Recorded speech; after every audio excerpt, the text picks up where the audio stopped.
You want the moon? Just say the word and I'll throw a lasso around it and pull it down. Put that coffee down. I'm a British nanny, and I'm dangerous. It don't matter if you win by an inch or a mile. Winning's winning. That was totally wicked!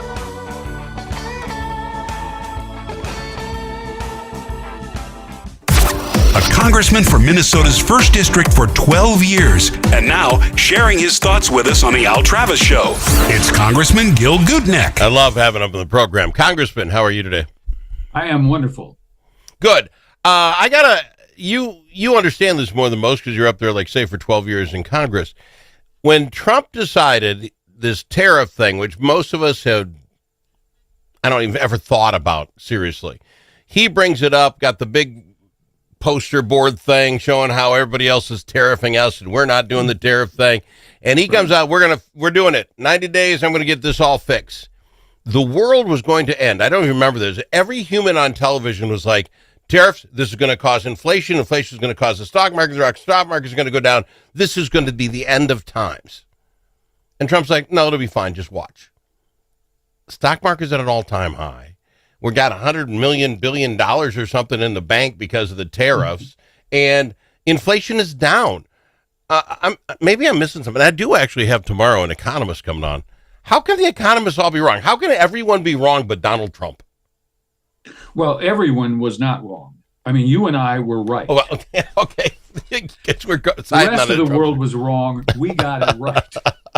All right, fair enough. I mean, it's got to be one of the loneliest jobs in the world today to have been an analyst on Wall Street who predicted on, I can't remember the date. It was like Freedom Day or something. Yeah, oh, that's right. Yeah. And they all predicted that, the market was going to go into full depression mode. Yeah. And they were wrong. And I wonder how many of them are writing, op-eds or newsletters to their investors saying, you know what? We were wrong. I bet you there isn't anybody writing that. Yes. It's sort of like being the editor of the Washington Post or the New York Times. On issue after issue after issue after issue, they were wrong. And Trump was right. Yeah.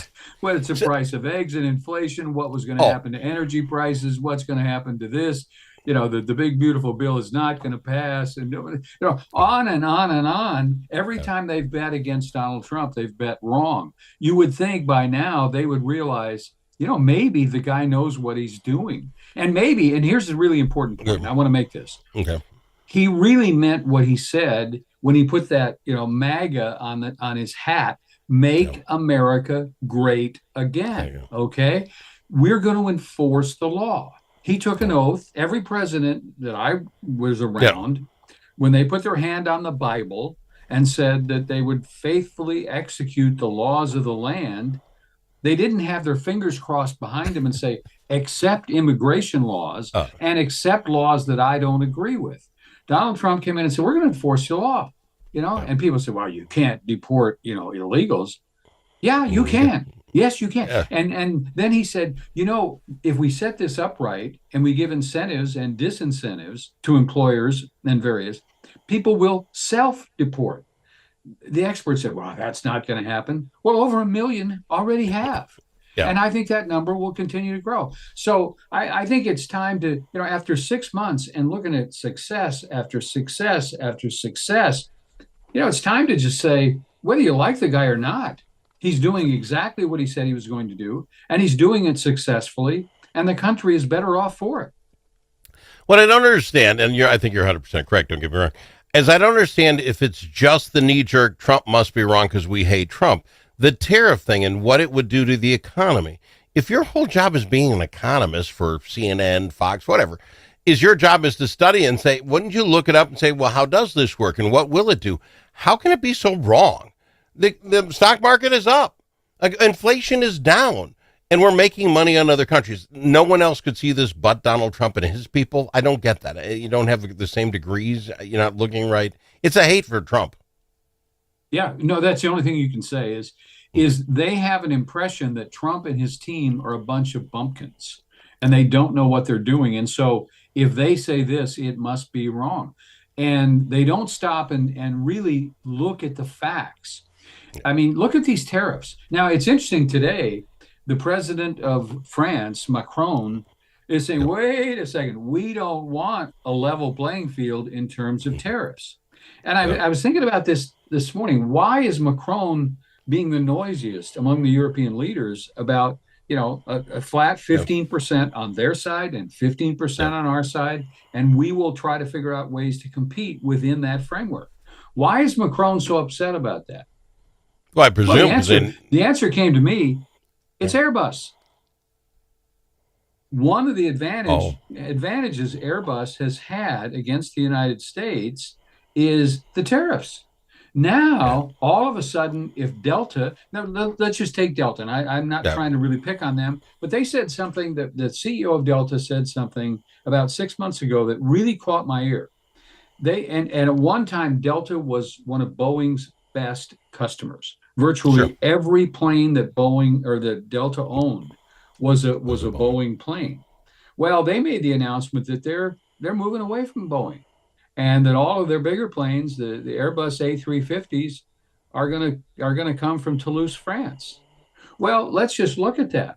If they're going to order 30 of those at $300 and $400 million a piece, let's say $400 million a piece on average. All right, 15%. That's $60 million. $1 million, on every single plane. Now, all of a sudden, the Boeing Dreamliner looks much nice. more competitive. Now, yes, will does. Delta continue to buy Airbuses with that kind of a disincentive? I don't know, but I think the president of Delta, and frankly his board, ought to be asking that question. And I think Macron understands that once the playing field is leveled, all of a sudden American products are going to look a whole lot better to Europeans than European products are going to look to Americans. Well, and it's twofold. So the UA, of course, European Union, EU, they get this thing done with Trump, as the second biggest buying group next to China. That's got to put pressure on China to figure something out, because we came to a deal with them. And part of that deal was also 750 billion gallons of oil and energy from America. Well, that's got to be taking it from somebody else if they pledge that, right? China, Russia, somebody else is getting squeezed because America's getting in that door. I got to think it makes China look up and say, we might have to create a deal here. Oh, absolutely. I mean, they're now behind the eight ball. I mean, if they don't reciprocate and come up with a deal that is somewhat similar to the European Union, all of a sudden their products start to look less competitive on the world market, not just the United States. So I think the pressure on the Chinese leaders is tremendous to get a deal. Their economy would fall flat on its face without all of this trade surplus that they have with the United States. The interesting thing is they know that. We know that, and we know that they know that.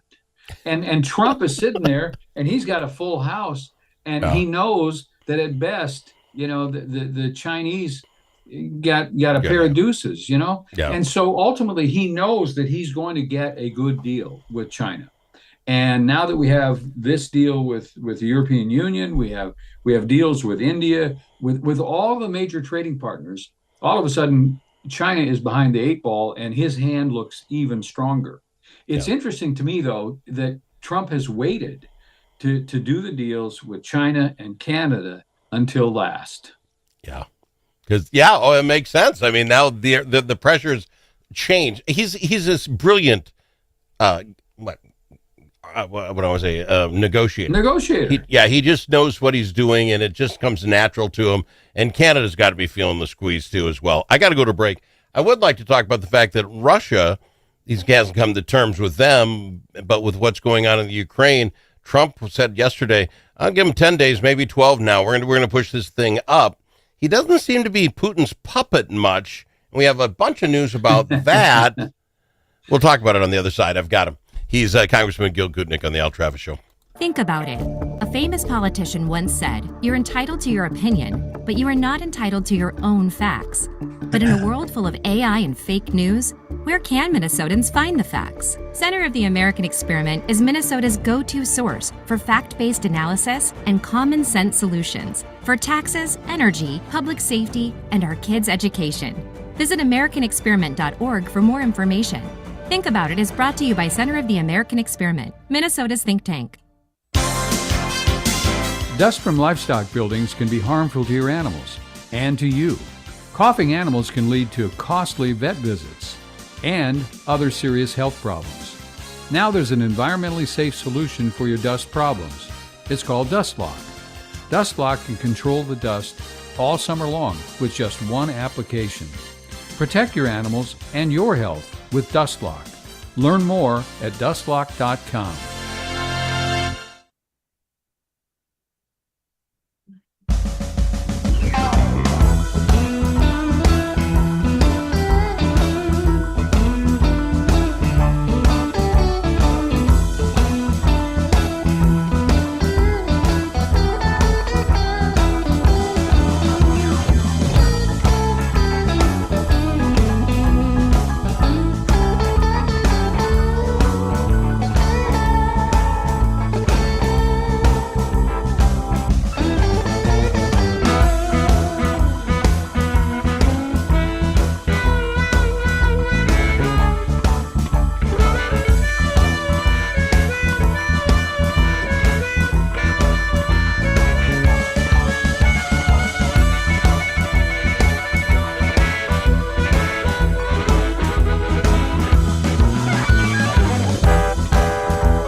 It's nice to know a guy that knows a guy. Al Travis. We've got him, Congressman Gil Gutknecht, on the program with us. Congressman. So I make fun going into the break that Trump threatens Putin that if they don't stop with what's going on in Ukraine, then the new tariffs and the rest of the sanctions and all that going to happen in 10 to 12 days, not going to wait, like he said. We're going to push this thing forward. There's no reason for him not to. He's a terrible Putin puppet. And this comes out literally as we find out last week that the DOJ is now looking into the whole Russiagate thing from 2014-15 before the 2016 election. And they seem to believe that they might have some real evidence that there was collusion among the FBI and all the CIA and all the rest. Do we have what it takes in America to go after this? What I mean, is there a stomach for it? Do you think they should go after these guys if there's that kind of proof? Well, I've said that one of my favorite people from the political past is Teddy Roosevelt. And some, people have said, well, the public isn't that interested in this. Mm-hmm. Teddy Roosevelt said, he was one time asked about public opinion. And Teddy Roosevelt said, he didn't really care what the public thought, but he cared deeply about what they should think. And the public should think this is a disgraceful period in American history. At minimum, it's disgraceful. Yeah. Clearly, whether it's a treacherous. What did Tulsi call it? A treacherous conspiracy. Whether or not it rises to that level, it's certainly close. Yeah. And so, I'm sure the media will portray this as where he's going to get even with these people. But the bottom line is the only way to make certain that it doesn't happen again for a very long time is for people to be held accountable. If some of us are old enough to remember the real Watergate, okay? Yeah. And it's questionable whether Richard Nixon was involved at all in the break-in of the Democratic headquarters. Yep. But it is clear to most that he was involved in the cover-up. Yep. And so in this case, though, you have an Obama administration which was clearly involved in creating a narrative which they knew was false. And it was all about discrediting the Trump campaign, and then after he was elected, the Trump presidency. Yeah. And I think the people in the media have to ask themselves this question. What if Trump had done this at the end of his term?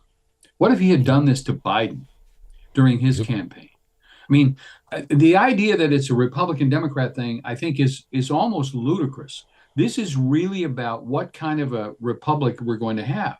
You cannot have a democratic republic where they can use the levers of government. They can use these unbelievably powerful tools that the NSA and the CIA and the FBI have and turn them on your political opponents.